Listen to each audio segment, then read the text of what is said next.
இன்றே டவுன்லோட் செய்து உங்கள் ஃபேவரட் ஷோக்களை என்ஜாய் பண்ணுங்க.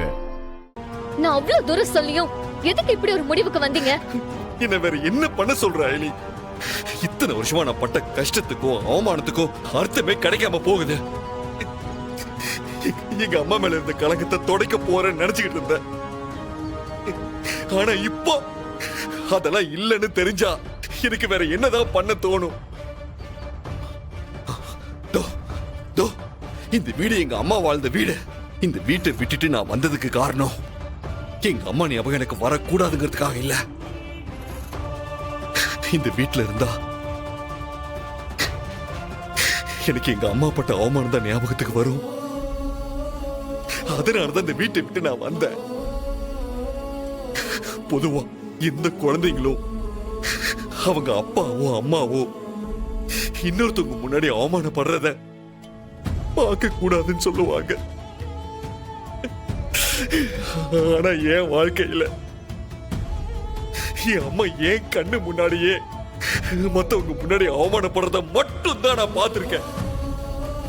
அவங்க படுற கஷ்டத்தை பார்த்துட்டு என் அப்பா யாருன்னு அவங்க கிட்ட கேட்கறதுக்கு ஒரு கட்டத்துக்கு மேல எனக்கு ரொம்ப கஷ்டமா இருந்துச்சு. அது எல்லாத்தையும் தாண்டி அவங்க கிட்ட என் அப்பாவை பத்தி கேட்கலான்னு போகும்போது அவங்க என்னை விட்டு போயிட்டாங்க. வார்த்தைக்கு வார்த்தை அனாத உங்களுக்குன்னு யாருமே இல்லைன்னு சொல்றீங்களே, அப்ப நான் யார் சீனியர்? எதுவா இருந்தாலும் நான் உங்ககிட்ட சொல்லிட்டு தானே செய்வேன். நீங்களும் இவ்வளவு நாளா அப்படித்தானே இருந்தீங்க. இப்ப மட்டும் எதுக்கு என்கிட்ட எதுவுமே சொல்லாம வேலையை ரிசைன் பண்றேன்னு சொல்லிட்டு இப்படி ஒரு முடிவுக்கு வந்தீங்க? அதுவும் நான் நேத்து அவ்வளவு தூரம் சொல்லியும் அப்படி பண்ணிருக்கீங்கன்னா அப்ப ஏன் மேல உங்களுக்கு இருக்கிற அன்பு அவ்வளவுதான்ல?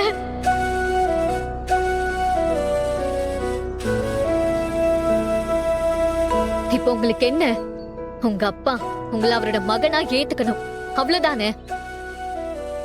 இப்ப சொல்றேன் சீனியர், எனக்கு என் அம்மாவை பத்தின உண்மையை கண்டுபிடிக்கிறது எந்த அளவுக்கு முக்கியமோ அதே அளவுக்கு முக்கியம் உங்களை உங்க அப்பாவோட சேர்த்து வைக்கிறது. இவ்ளோ நாளா நான் அப்படிதான் நினைச்சிட்டு இருக்கேன். இப்போ அதை இன்னும் ஸ்ட்ராங்கா சொல்றேன்.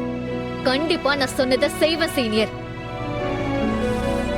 என் உயிரை கொடுத்தாவது உங்களை உங்க அப்பாவோட சேர்த்து வைப்பேன்.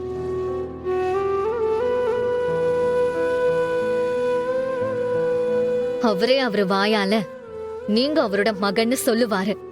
நான் சொல்ல வைப்பேன். இது சத்தியம்.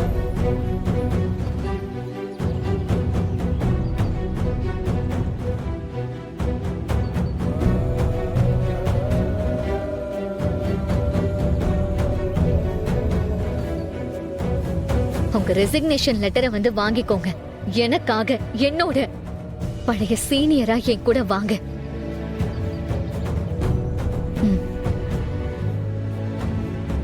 என் அம்மா இறந்தப்ப நான் எந்த அளவுக்கு அழுதனோ அதே அளவு இன்னைக்கு நான் அழுதேன். சீனியர், திரும்ப ஆரம்பிக்காதீங்க.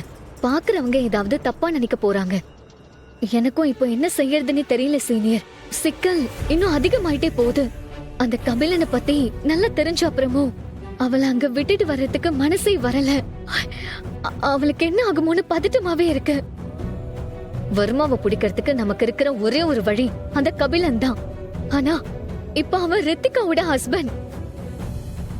என்ன செஞ்சு அவனை நெருங்கிறது, எப்படி வர்மாவை பிடிக்கிறதுன்னு ஒரே குழப்பமா இருக்கு.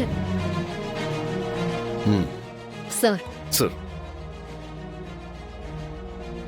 ஒரு குழப்பமும் வேண்டாம். வர்மாவை பிடிக்கிறதுக்காக நீங்க 2 பேரும் அந்த வீட்டுக்குள்ள போறீங்க. சார், அது எப்படி சார் முடியும்? எப்படின்லாம் எனக்கு தெரியாது அடி. ஆனா அந்த கபிலனை நாம 24/7 வாட்ச் பண்ணிட்டே இருக்கணும்.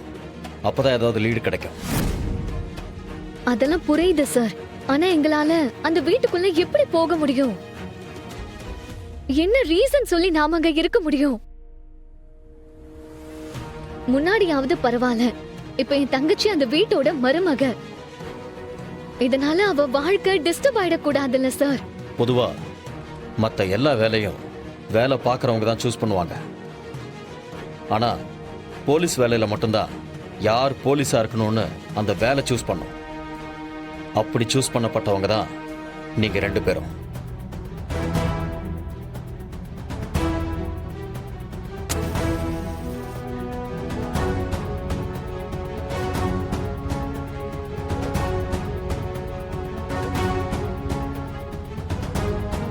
ஏடி, அந்த இந்திராணி உங்க 2 பேரையும் லவ்வர்ஸ் நினைச்சிட்டு இருக்கிறதா சொன்னீங்கல்ல? இல்ல சார், அவங்கள பொறுத்த வரைக்கும் நாங்க 2 பேரும் கல்யாணம் பண்ணிக்க போறோம்னு தான் நினைச்சிட்டு இருக்காங்க. அப்படின்னா ரொம்ப நல்லதா போச்சு. அவங்க நினைக்கிற மாதிரியே நீங்க 2 பேரையும் கல்யாணம் பண்ணிக்க கூடாது.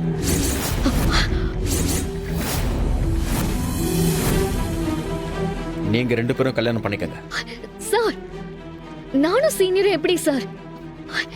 அதெல்லாம் சரியா இருக்காது சார். நீங்க 2 பேரும் கல்யாணம் பண்ணிக்கணும்னு சொன்னது உண்மையான கல்யாணம் இல்ல, டிராமா கல்யாணம். அந்த வீட்டுக்குள்ள போறதுக்கு இத புது ஆபரேஷன் நினைச்சுக்கிட்டு பண்ணுங்க. இல்ல சார், அது எப்படி சார்? நீங்க 2 பேரும் அண்டர் கவர் காப்புங்கிறத அடிக்கடி மறந்துடுறீங்க. இப்ப எப்படி 2 பேரும் டீச்சர் வேஷம் போட்டுட்டு இருக்கீங்களோ அதே மாதிரிதான் புருஷன் பொண்டாட்டி வேஷம் போட சொல்றேன், அவ்வளவுதான். அயலி, ஒரு போலீஸுக்கு தன்னோட பர்சனல் லைஃபை விட டியூட்டி தான் முக்கியம். அதுக்காக என்ன வேணும்னாலும் பண்ணலாம், எவ்வளவு ரிஸ்க் வேணும்னாலும் எடுக்கலாம். ஒரு அயோக்கியனை பிடிக்கிறதுக்காகவும் அவனுக்கு தண்டனை வாங்கி தரதுக்காகவும் நம்ம எந்த எல்லைக்கும் போகலாம். அது நம்ம கடமை. அம்மா சொன்னதுதான் சரி. சார் சொன்ன மாதிரி சிவாவை கல்யாணம் பண்ணிக்கிட்டு அந்த வீட்டுக்குள்ள போனா இந்திராணி மேடம் ஏத்துக்க வாய்ப்பு இருக்கு. அப்படி அவங்க ஏத்துக்கிட்டா கொஞ்ச நாளைக்கு நானும் சிவாவும் அங்க இருக்கலாம். அதுக்குள்ளேயே கபிலனை வச்சு வருமாவை கண்டுபிடிச்சிடலாம். அதுக்குள்ள கபிலனையும் சரி பண்ணி ரித்திகா கூட சந்தோஷமா இருக்க வச்சிடலாம். ஓகே சார், எனக்கு இந்த பிளான் ஓகே. ஓகே, நான் சீனியரை கல்யாணம் பண்ணிக்கிட்ட மாதிரி அந்த வீட்டுக்குள்ள போகிறதுக்கு ரெடி சார். ஐலி, இன்னும் நீயும் சார் சொன்னதை கேட்டுக்கிட்டு ஓகேன்னு சொல்லிட்டு இருக்க? இதுக்கு முன்னாடி என்னென்னமோ ஆபரேஷன் பண்ணிருக்கோம், அதுக்கு என்னென்னமோ வேஷம் போட்டிருக்கோம். அதே மாதிரி இதையும் நினைச்சு பண்ணிட்டு போலாம் சீனியர்.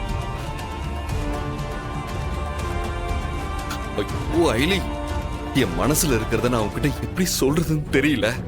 ஆனா என்னால டிராமாவுக்காக உன்னை கல்யாணம் பண்ண முடியாது. ஐலி, நான் உன்னை உண்மையா விரும்பிக்கிட்டு இருக்கேன். அப்புறம் எப்படி என்னால டிராமாவுக்காக கல்யாணம் பண்ணிக்க முடியும்? ரொம்பலாம் யோசிக்காதீங்க சீனியர், இந்த பிளான் கரெக்டா இருக்கும்.